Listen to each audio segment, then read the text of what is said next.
Flex ko lang tong blue polar parrot cichlid natin. And so ang dami na nila, so may mga bagong fry.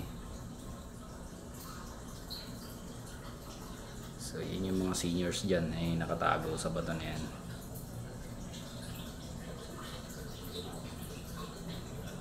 Ito ang ganda ng isang to.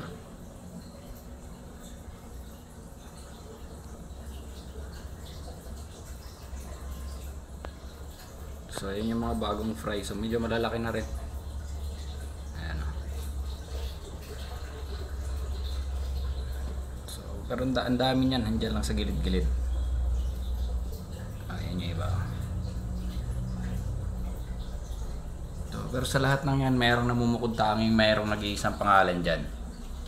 Ito. Ayan, pinangalanan ko yung si Spartans. Kasi may nung maliit pa yan, kinagat yan nung malaki. Ayan o, natapyas yung likod. Pero grabe, ang tibay niya, nakasurvive pa rin.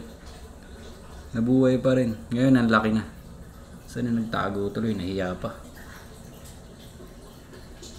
So akala ko mamamatay na yan nung nakagat sa likod.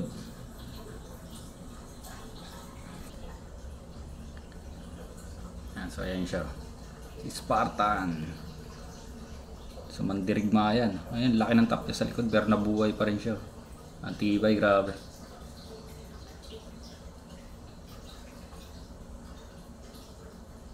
Mukha na tuloy siyang pating, may palikpik.